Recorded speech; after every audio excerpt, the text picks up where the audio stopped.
തിരുവല്ലയിൽ UDF സ്ഥാനാർത്ഥിയായി മത്സരിച്ച് വലിയ വിജയം നേടിയ വർഗീസ് മാമനാണ് ഇപ്പോൾ നമ്മോടൊപ്പമുള്ളത്. NDAയിൽ നിന്നും LDFിൽ നിന്നും കനത്ത ഒരു പോരാട്ടം തന്നെയായിരുന്നു അന്ന് പ്രതീക്ഷിച്ചിരുന്നത്. ഈ തെരഞ്ഞെടുപ്പ് വിജയം ഞങ്ങൾ പ്രതീക്ഷിച്ചതാണ്.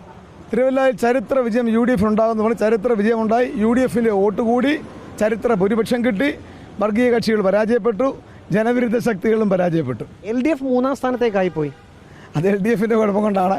LDF കഴിഞ്ഞ 20 വർഷമായി നടത്തിയ വികസന വിരുദ്ധ നയമാണ്. തിരുവല്ലയിലെ ജനങ്ങൾ ഈ വികസന മുരടിപ്പ് കൊണ്ട് പൊറുതിമുട്ടിയിരിക്കുകയാണ്. അതിന് മറുപടി പറയേണ്ടത് LDF തന്നെയാണ്. അവരെന്തുകൊണ്ട് മൂന്നാമത് പോയത്? ഞങ്ങളല്ലേ പറയണ്ടേ? UDF ഒറ്റക്കെട്ടായിരുന്നു.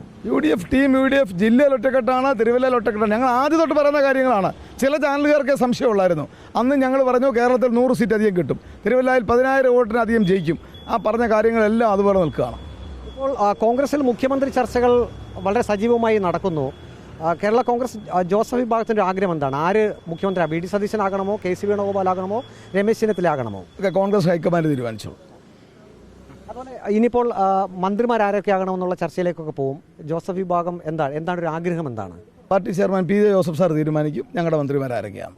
ഇപ്പോൾ ഈ കോൺഗ്രസിൽ ഈ 3 നേതാക്കന്മാർ, അതായത് KC വേണുഗോപാൽ, ഒപ്പം തന്നെ രമേശ് ചെന്നിത്തല, VD സതീശൻ, ഇവരിൽ ആര് മുഖ്യമന്ത്രിയാകുന്നതാണ് നല്ലത് അങ്ങയുടെ വ്യക്തിപരമായിട്ടുള്ള അഭിപ്രായത്തിൽ? കോൺഗ്രസ് ഹൈക്കമാൻഡ് ആരെ തീരുമാനിച്ചാലും അവരോടൊപ്പം ഞങ്ങളെല്ലാം നിൽക്കും. പക്ഷേ VD സതീശനെ മാറ്റുകയാണെങ്കിൽ അത് കോൺഗ്രസ് പ്രവർത്തകർക്കിടയിൽ UDFിലും ഒരു വിഭാഗത്തിന് അതൃപ്തി ഉണ്ടാകാനുള്ള ഒരു സാധ്യതയുണ്ട്. ഓക്കെ, അത്തരം ചോദ്യങ്ങളോട് അദ്ദേഹം പ്രതികരിക്കുന്നില്ല. എങ്കിലും UDF ഒറ്റക്കെട്ടായി അവർ പ്രവർത്തിച്ചു. UDFിന് വലിയ വിജയം തിരുവല്ല നിയമസഭാ മണ്ഡലത്തിൽ ഉണ്ടായി എന്നാണ് ഇപ്പോൾ UDF സ്ഥാനാർത്ഥിയായി വിജയിച്ച വർഗീസ് മാമൻ വ്യക്തമാക്കിയിരിക്കുന്നത്. വീഡിയോ ജേർണലിസ്റ്റ് അജി കുടുംബനൊപ്പം reporter Praveen Purushothaman, in reporter, Pathanamthitta.